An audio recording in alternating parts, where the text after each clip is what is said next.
ప్రస్తుతం మనతో పాటు ప్రముఖ ఆధ్యాత్మికవేత్త మంత్రతంత్ర జ్యోతిష్యులు ఐకాన్ ఆస్ట్రాలజర్ సురేష్ బాబు గారు మనతో ఉన్నారు. గురువుగారితో మాట్లాడేద్దాం. నమస్కారం గురుగారు. జై శ్రీమన్నారాయణ. గురుగారు, మార్చి నెల విశేషంగా మకర రాశి వారి పరిస్థితి ఏ విధంగా ఉండబోతుంది? మనకు 3వ తారీఖు గ్రహణం ఉంది. దీని ఇంపాక్ట్ వీళ్ళ మీద ఏ విధంగా ఉంటుంది? ప్లస్సా మైనసా? అలాగే ఉగాదిని ఏ విధంగా పునస్కరించుకుంటే మంచి ఫలితాలు వీళ్ళు పొందొచ్చు అంటారు? అలానే మనకి 2026 సంవత్సరం మార్చి మాసం. ఈ మార్చి మాసంలో మకర రాశి ద్వాదశ రాశుల్లో ఓడినటువంటి మకర రాశి వారికి అయితే కనుక ముఖ్యంగా గ్రహణానికి సంబంధించినటువంటి విషయాలు, వీరికి గ్రహణం ఏదైతే క్షోభ ఉందో ఈ గ్రహణము సింహరాశిలో ఆరంభమవుతుంది. మకర రాశి వారికి కొంతమేర మంచే జరగవచ్చు అని చెప్పవచ్చు. అన్ని రాశుల వారికన్నా కూడా కొంత దాంట్లో అపశకునం ఉంటుంది, శుభం ఉంటుంది, మిశ్రమంగా ఉంటుంది. కానీ మకర రాశి వారికి అయితే ఎన్నో రోజుల నుంచి పడ్డటువంటి కష్టాలు కావచ్చు, ఇబ్బందులు కావచ్చు, ఇవన్నీ కూడా కొంచెం తోలిపోతూ ఉంటే మళ్ళీ ఈ గ్రహణం ఏర్పడింది కదా అని చెప్పేసి అని బాధపడుతూ ఉండేవారు అందరికీ కూడా కొంతమేర శుభవార్త అని చెప్పవచ్చు.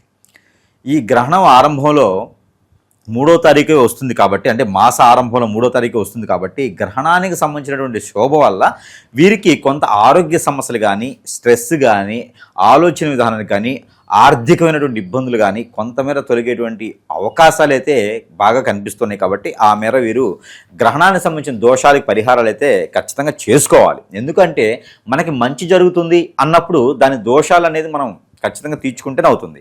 ఇక వెతికైతే ఇక కాలికి దొరికిందిగా అన్నట్టుగా మనము వెతుకుతున్నటువంటి రంగాల్లో ఎవరో వచ్చేసి మనకి అవకాశాలు కల్పిస్తారు. ఇక్కడ పలానా దగ్గర మీరు వెతుకుతున్నారు కదండి, పలానా ఏరియాలో మంచి షటర్ ఉంది, మంచి కాలనీ ఉంది, హాస్టల్స్ ఉన్నాయి, అక్కడ పెట్టుకోండి ఏదన్నా అని చెప్పి మనకి సలహాలతో పాటు డబ్బు కూడా వచ్చేటువంటి కనిపిస్తుంది. కాబట్టి మనం వెళ్ళేటువంటి ఆలోచన ఏదైతే ఉందో అది నెమ్మదిగా చేసుకొని ముందుకు అడుగు వేయాలి. ఇలాంటి సహకారాలు రావాలంటే చాలా కష్టం. మకర రాశి వారికి గత 5-6 సంవత్సరాలుగా వెయిట్ చేస్తుంటే ఇప్పుడిప్పుడే కొంతగా మెలకువలు వస్తూ ఉన్నాయి. అవి కూడా మనం చేదాచుకోకూడదు. ఏమో ఇక్కడ నమ్మొచ్చు నమ్మకూడదు అని చేదాచుకుంటే కనుక ఖచ్చితంగా అక్కడే ఉండిపోతాం. ఏదో ముందుకు వెళ్ళాలి.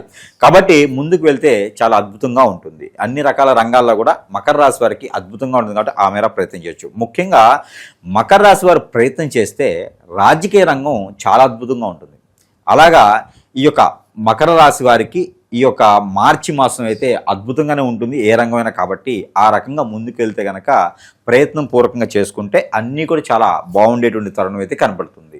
ఇంట్లో ఎవరైనా సోదరి భావంతో కానీ, తల్లి భావంతో కానీ ఉన్నటువంటి స్త్రీలు ఎవరైనా ఉంటే వారికి మాత్రం కొంత ఇబ్బంది కలిగేటువంటిది అయితే కనపడుతుంది. ఎట్లా అంటే ఆరోగ్య సమస్యలో, ఆర్థికంగానో వారు ఏదో ఒక రకమైనటువంటి మెంటల్ టెన్షన్ పడేలాగానో కనిపిస్తుంది. కాబట్టి అదంతా కూడా మనకి మిశ్రమంగా అవి వెళ్ళిపోవాలి. కాబట్టి మనకి గ్రహణానికి సంబంధించినటువంటి దానాలు, దానికి సంబంధించినటువంటి పరిహారాలు చేసుకుంటే సరిపోతుంది. ఇకపోతే ఈ మార్చి మాసంలో మకర రాశి వారికి అత్యద్భుతంగా చెప్పగలిగినటువంటి ఒక విషయం ఏంటంటే కనుక ఈ మార్చి మాసంలోనే వీరికి అనూహ్యంగా అయినటువంటి ఏదైతే డబ్బు రావాలో, ఎక్కడి నుంచైనా రావాల్సినటువంటి డబ్బులు ఉన్నాయో అవన్నీ కూడా వచ్చేటువంటి యోచన కనిపిస్తుంది. ఎందుకంటారేమో శనితో పాటు శుక్రుడు మీనరాశిలో సంచరిస్తూ ఉంటారు ఈ మాసం మొత్తం కూడా. అలానే ఇక్కడ మనం చూసుకున్నట్టయితే కనుక 2వ స్థానం కుంభరాశి. ఈ కుంభరాశిలో ఉన్నటువంటి 2వ స్థానంలోనే రవి భగవానుడు ఉంటాడు, కుజు భగవానుడు ఉంటాడు, రాహు ఉంటాడు. అలానే ఈ 3 గ్రహాల సమానంలో ఉన్నటువంటి బుధ భగవానుడు కూడా తోడ్పడుతూ ఉన్నాడు. అంటే వీరికి ఎన్ని రకాల ఆదాయాలు వస్తాయో అనేది చూడండి ఒకసారి. ఒకటి, అన్నదమ్ముల భాగాల్లో గొడవలైతే దాని మీద వచ్చేటువంటి ఆదాయం వస్తుంది. ఎక్కడైనా భూమిని నమ్ముకొని పంటలు వేయటమా, రియల్ ఎస్టేట్ చేసేవారికా, ఇలాంటి వాటి మీద ఆదాయం వస్తుంది. ఇక పెళ్లి అయిన తర్వాత స్త్రీ నుంచి కానీ, పురుషుడి నుంచి కానీ, పెళ్లి అయిన తర్వాత ఉండేటువంటి బంధాల మీద వచ్చేటువంటి డబ్బు. ఇక కోర్టులో విషయాలు ఏదైనా నలుగుతున్నా, కోర్టులో ఏదైనా డబ్బు పరంగా ఉండి క్రైమ్ కానీ, క్రిమినల్ కానీ కేసెస్ ఉన్నా అవన్నీ కూడా తొలగిపోయేదానికి ఉంటుంది. అంటే ఇన్ని రకాల ఆదాయాలు అయితే ఖచ్చితంగా సమపాలలో సమకూరుతుంది వీరికిను. ఇకపోతే వీరికి ఎక్కువగా అశుభంగా కలిగినటువంటి ఒక గ్రహం ఏంటంటే గురుగ్రహం. ఈ గ్రహం ఒకటి. అలానే కేతువు కొంచెం నీచంలో ఉంది కాబట్టి మకర రాశి వారికి దానికి సంబంధించిన దోషం. ఇప్పుడు కేతు గ్రహ ఛాయ వస్తుంది కాబట్టి ఏది మనకి గ్రహణం. కాబట్టి వీరికి ఉలవలు ఒక గ్రహణానికి సంబంధించిన పరిహారం అయితే ఉలవలు 1 కిలో, బియ్యం 1 కిలో, వైట్ తువ్వాల కానీ వస్త్రం కానీ, అలానే ఒక వెండి ప్రతిమ కానీ, ఏదైనా వెండికి సంబంధించిన రూపు కానీ ఒకటి, ఎక్కడైనా పొంతుల వారికి, అర్చకుల వారికి, ఆచార్య వారికి, ఇక్కడ ఉంటే బ్రాహ్మణునికి దానం ఇచ్చినట్టయితే కనుక చాలా మంచి జరుగుతుంది. ఆ ఒక గ్రహణానికి సంబంధించిన క్షోభ అయితే పోతుంది. ఇకపోతే యుగాది. ఈ యుగాది ఆరంభంలో వీరికి అత్యద్భుతంగా గ్రహాలన్నీ కూడా కట్టగట్టుకొని ఏకధాటిగా వీరి మీద మంచి చేయడానికి వస్తున్నాయి. ఎప్పటి నుంచో వెయిట్ చేస్తున్నారు వీరు శని భగవాన్ యొక్క అశుభ దృష్టితో. వారందరికీ కూడా పెళ్ళి అయ్యేటువంటి యోచన కనపడుతుంది.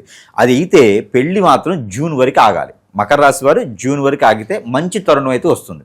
అది కూడా 22 సంవత్సరాలు దాటిన వారికి, 34 సంవత్సరాల లోపు ఉన్న వారికి అయితే జూన్ తర్వాత మాత్రమే వీరు పెళ్లికి సంబంధించినటువంటిది పెట్టుకోవాలి. లేకపోతే కనుక ఈ కొంచెం ఇబ్బందులు కలిగేటువంటి అయితే కనిపిస్తూ ఉంది. అయితే మన అబ్బాయిని కానీ మన అమ్మాయిని కానీ అనిపించుకోవచ్చు ఏది ఈ జూన్ లోపు అయితే కనుక. ఇక జాబ్ విషయంలో ఎవరైనా ప్రయత్నం చేస్తే ఈ యొక్క ఏప్రిల్ మాసం 5వ తారీఖు తర్వాత జాబ్ ప్రయత్నాలు చేసుకోవచ్చు. ఇక మార్చి మాసంలో చేయవలసినటువంటి కార్యక్రమాలు ఏమైనా ఉన్నాయంటే కనుక ఈ మార్చి మాసంలో 11వ తారీఖు తర్వాత వ్యాపార వృద్ధి చేసుకోవడానికైనా లేదా సొంతగా వ్యాపారం పెట్టుకోవడానికైనా ఏదైనా రంగంలో అంటే నిరుద్యోగులు కానీ వ్యాపారస్తులు కానీ ఉంటే కొత్తగా ఏదైనా మొదలు పెట్టాలి అనుకున్నటువంటి వారు ఎవరైతే ఉన్నారో వారందరికీ కూడా ఈ యొక్క మార్చి మాసం 11వ తారీఖు తర్వాత అయితే చాలా అద్భుతంగా ఉంటుందని చెప్పొచ్చు. గురుగారు, ఈ నరఘోష, నరదిష్టి ఎక్కువగా ఉండటం, అలాగే శత్రువులు అధికంగా వాళ్ళ నుంచి ఇబ్బందులు ఎదురవడము, అలాగే బాగుపడుతుంటే ఎదుటివాడి చూపు కావచ్చు, ఆ దృష్టి కావచ్చు, సో ఎక్కువగా ఈ కుళ్ళు కుతంత్రాలతో వాళ్ళని ఏదో చెడు క్రియలు చేపించడము, ఈ చేతబడులు ఇలా చాలా వరకు జరుగుతూ ఉన్నాయి. అలాగే భార్యాభర్తలు అన్యోన్యంగా ఉన్న కాపురాల్లో నిప్పులు పోసి వాళ్ళ మీద ఆశపడో వాళ్ళ వైపు మన వైపు తిప్పుకోవాలని ఏదో ఒకటి క్రియలు చేస్తున్నారు. అష్టదిగ్బంధనం పాలైపోయి ఎటు వెళ్ళాలో తెలియని స్థితిలో చాలామంది ఉంటున్నారు. మరి దీనికి పరిష్కారం ఏంటి? ఖచ్చితంగా ఈ రోజుల్లో పరిస్థితి ఎలా మారిపోయిందంటే కనుక ఒకళ్ళ మీద ఒకరికి వ్యసనం, దోషం, విక్రోతం అంతా కూడా ఎట్లా ఉందంటే వీరు నాశనం అవ్వాలని తప్పితే మనవాడు బాగుండాలి, మన పిల్ల బాగుండాలి అనేది ఎక్కడ లేదండి. ఇప్పుడు అన్యోన్యంగా ఉన్నటువంటి ఒక భార్యాభర్తలు ఉంటారు, పిల్లలు ఉంటారు, కొంచెం చక్కటి కుటుంబం, ఇద్దరు జాబులు చేసుకుంటూ బతుకుతూ ఉంటారు.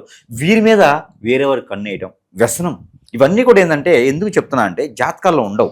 ఇప్పుడు సమాజంలో జరిగేటువంటి సంఘటనలు ఎలా ఉన్నాయి అంటే కనుక హిప్నాటిజం, బ్లాక్ మ్యాజిక్, వశీకరణం, చాతబడి, బాగలముఖి, భానుమతి, యక్షిని, స్పిరిట్, మందు పెట్టడం, మందు తీయటం, ఇలాంటివి ఎన్నో రకాల క్రియలు చేపించేటువంటి ప్రక్రియ చాలా నడుస్తూ ఉంది. ఎందుకంటే కనుక ఎదుటి వ్యక్తి సుఖంగా ఉంటే ఓర్చుకోలేకపోతాం. ఒక మంచి కుటుంబంలో ఉన్నటువంటి అబ్బాయి ఉన్నాడు అనుకోండి, ఎదురు లాగేద్దాము, అమ్మాయి ఉందనుకోండి లాగేద్దాము. ఇదే తత్వంతో ఏర్పడినటువంటి చెడు వ్యసనం. నైట్ నైటే కోటీశ్వరులు అవ్వాలి, నైట్ నైటే నేను అన్నీ సాధించుకోవాలి, ఎవరి దగ్గర ఓపిక ఉండట్లేదు. కాబట్టి వీళ్ళందరూ కూడా గమనించుకుంటూ ఉండాలి. మన పర్సనల్ విషయాలు ఉంటే కూడా ఎవరికి షేర్ చేయకూడదు. చాలా అంటే చాలా అన్యోన్యంగా ఉండాలంటే మనకు సంబంధించిన విషయాలు ఎవరి దగ్గరికి రానియకూడదు. ఫ్రెండ్స్ అని, కొలీగ్స్ అని అందరూ మంచి వాళ్ళు అయితే లేరండి. వ్యసనం పడేవారు, రంది పడేవాళ్ళు ఉన్నారు. వాళ్ళ వలన మనకి ఇబ్బంది కలగదు అని అనుకోవడానికి లేదు. ఏదో రోజున మనల్ని గ్రిప్ చేస్తున్నారు, ఇబ్బంది పడేటటువంటి యోచన ఉంది. అలాంటి వారు మన దగ్గరికి ఎన్నో వేల మంది కస్టమర్లు కొట్టుకుంటూ ఇబ్బంది పడుతూ వయసుతో సంబంధం లేకుండా, రిలేషన్స్తో సంబంధం లేకుండా ఎన్నో రకాల ఇబ్బంది పడేవారు ఉన్నారండి. తల్లిదండ్రులు, పిల్లలు ఉన్నారు, పిల్లలు ఏమైపోతున్నారో తెలియట్లేదు. గారాభంగా పెంచుకున్నటువంటి ఆడపిల్లలు ఉన్నారు, ఎవరో ఏదో వచ్చి తీసుకెళ్ళిపోతూ ఉన్నారు. ఇలాంటి వాళ్ళు తల్లిదండ్రులు పెట్టండి ఘోష, అది చెప్పలేటువంటి పరిస్థితిలో ఉన్నారు ఈ రోజున. దయచేసి ప్రతి ఒక్కరు కూడా జాతకాల్లో కనపడవు. ప్రతి ఒక్కరు అనుకుంటారు ఇవన్నీ జాతకాల్లో ఉంటాయని. జాతకాల్లో ఉండవండి. ఇది వేరే క్రియ, ఇది వేరే లోకం, ఇది మనకి పూర్తిగా నాశనం అయిపోయిన తర్వాత కూడా తెలియదు. కాబట్టి ప్రతి ఒక్కరు కూడా భార్యాభర్తలండి, భార్యాభర్తల మధ్యన ఉండేటువంటి భావం కావచ్చు, స్వభావం కావచ్చు, ఎంత కొట్టుకున్నా ఎంత తిట్టుకున్నా సాయంత్రం ఒకరిగా ఉంటారు. అలా లేకుండా విడాకులు, ఎఫ్ఐఆర్స్ ఇలాంటి చాలా ఉన్నాయండి. ఇలాంటి కేసెస్ వల్లనే ఎన్నో రకాల జీవితాలు నాశనం అయిపోతూ ఉన్నాయి. ఇలాంటి వాటి జోలు వెళ్ళకూడదండి. అలాంటి ఏమైనా ఉంటే కూడా ఖచ్చితంగా మీలో ఏదన్నా సమస్యకి ఎట్లా ఉండాలంటే కనుక ఆ సిమ్టమ్స్ అనేజీగా ఉండటం కానీ, మన ఫేస్లో చేంజెస్ కనిపించడం, కళ్ళు చేంజెస్ కనిపించడం, జుట్టు ఊడిపోవటం, ఇది నాకు ఊడిపోయింది అది కాదు, ఇది జీన్స్, అది కాకుండా మీకు హెయిర్ ఫాల్ లాంటిది అవ్వటం కానివ్వండి. ఇంకా లేడీస్లో వచ్చేసి స్టమక్ రిలేటెడ్ సమస్యలు, లోపల ఏదో ఉన్నట్టుగా నీరసంగా ఉండడం, కోపం రావడం, చిరాకు పట్టడం, ఇలాంటి సమస్యలు, ఒంటరిగా ఉండాలనిపించడం, సూసైడ్ లాంటివి చేసుకోవడం, ఎంత ఉన్నా కూడా ఏది ముందుకెళ్ళలేకపోవడం, అష్టదిబ్బందులు అంటారు దాన్ని. ఎంత చేసినా ముందుకు వెళ్ళదు, జాబులు ఉండవు, సరిగా ఉండేటువంటి పరిస్థితి ఉండదు. ఇలాంటి ఏదైనా కనిపిస్తే కనుక ఖచ్చితంగా సంప్రదిస్తే కనుక కనుక వారికి పరిష్కార మార్గం చూపించే విధంగా ఉంటాం. దొంగ స్వాముల్ని దొంగ గురువులను నమ్మకండి. అలాంటి వాళ్ళ దగ్గరికి వెళ్ళేసి మన అవసరం కోసం వాళ్ళ దగ్గరికి వెళ్తే వాళ్ళు అవకాశం తీసుకుంటున్నారు. అలాంటివి కూడా మనం గమనించుకుంటూ ఉండాలి. అలాంటివి చేసుకుంటే కనుక ఖచ్చితంగా ఇబ్బంది పడేటుంది. కాబట్టి ఎవరికైనా కావాలి ఇలాంటి సమస్య ఉంది అని కనుక పరిష్కార మార్గం చూపించేందుకు సిద్ధంగా ఉన్నాం. కాబట్టి ఆ విధంగా ఎవరికైనా కావాలంటే సంప్రదించేదానికైతే చూడండి. ఇక వీళ్ళకి ఆ సమాజంలో పేరు ప్రఖ్యాతుల పరిస్థితి ఏ విధంగా ఉండదు? పేరు ప్రఖ్యాత అంటే వీరికి ఇప్పటివరకు కూడా చాలా నిస్సహాయ స్థితిలోనే ఉండిపోయినారు. భయం వీరికి ఏంటంటే పాత విషయాలు గమనించుకుంటూ అవన్నీ తోడేసుకుంటూ ఇంతకుముందు మనకేదో నష్టం జరిగింది కదా, ఇంతకుముందు మనకేదో మోసం జరిగింది కదా, అవన్నీ మనల్ని బాధిస్తాయేమో. మొదటి అధ్యాయం అంటే మొదటి వారం మొత్తం కూడా ఇలానే ఉంటుంది. ఇక రెండో వారం ఒకటే అవకాశం మళ్ళీ వాళ్ళు ఫోన్ చేయటం, మళ్ళీ వాళ్ళు అడగటము అన్నప్పుడు మన మీద మనకు ఒక ధైర్యం వస్తుంది. అరే ఇంతకుముందు జరిగినట్టు అందరూ ఇలా ఎందుకుంటారు, మన దగ్గర ఏముందని తీసుకెళ్తారు, సరే చూద్దామనే ఒక ధైర్యాన్ని అయితే వస్తుంది. ఇక మూడో వారం అయితే ముందు అడుగు వేస్తారు. ఇక గడప దాటి బయటకు వచ్చేసి అడుగు వేసేస్తారు. ఇక నాలుగో వారంలో ఖచ్చితంగా నమ్మేసి స్టార్ట్ చేస్తారు. వాళ్ళ దరిద్రం అనేది పోయిందనుకోవచ్చు. అందుకే ఈ యొక్క మార్చి మాసం ఒకటి విశిష్టత అయితే దాంట్లో ఈ యొక్క యుగాది రావడం కూడా చాలా విశిష్టత. ఈ అన్ని రాశుల కల్లా బాగా కలిసి వచ్చే రాశి అంటే కనుక ఈ యొక్క మకర రాశి అని చెప్పొచ్చు. ఏ విషయాల్లో జాగ్రత్తగా పలానా విషయాల్లో జాగ్రత్తగా ఉండాలి లేదంటే నష్టపోతారంటే ప్రత్యేకంగా ఈ మాసంలో వీళ్ళకి ఏం చెప్తారు గురుగారు? ఖచ్చితంగా పేకాట ఆడుకోవటం, పత్తాలు ఆడుకోవటం, అలానే పబ్బులకు వెళ్ళటం, స్మోకింగ్ చేయటం, డ్రింకింగ్ చేయటం, డ్రంక్ అండ్ డ్రైవ్ చేయటం ఖచ్చితంగా ప్రమాదకరమైనటువంటి విషయమే ఉంది.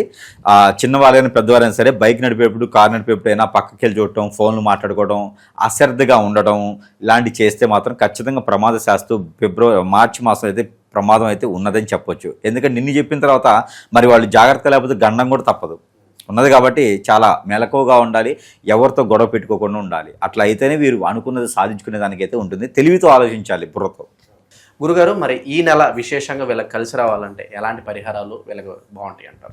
ఇక మార్చి మాసం ఏదైతే ఉందో 2020 సంవత్సరం మకర రాశి వారికి అయితే అత్యద్భుతం కలిసి రాబోతుంది. కాబట్టి వీరికి ఇష్టదైవం కులదైవం ఏదైతే ఉందో వారికి కొలుచుకోవచ్చు. ఎందుకంటే ఉగాది కూడా వస్తుంది కాబట్టి వారి ఇష్టదైవం కులదైవం కొలుచుకుంటే చాలా ఆరాధ్యంగా ఉంటుంది. వీరికి కొంగు బంగారం చేసేందుకు ప్రతిష్టగా ఉంటుంది. ఇక వీరికి ఏదైనా మొక్కుబడులు ఉన్నాయి, వీరికి ఏదైనా కోరికలు ఉన్నాయి, వీరికి ఏదైనా గోల్స్ ఉన్నాయి అనుకుంటే కనుక వారందరూ కూడా శ్రీ లక్ష్మీ నరసింహస్వామి వారికి ముడుపు కట్టుకోవాలి. ఏదైనా గురువారం రోజు కట్టుకొని దాన్ని మనం ఇంట్లో ఉంచుకొని పూజించుకోవాలి. ద్వైప నైవేద్యం పెట్టుకోవాలి. తెల్లవారిన తర్వాత శుక్రవారం లేదా శనివారం రోజున ఆలయంకి వెళ్ళేసి ఆ ముడుపుని సమర్పించుకోవాలి. ఇది చేసినట్టు వారికి కొంగు బంగారం అయ్యేటువంటి అదృష్టం ఉంటుంది.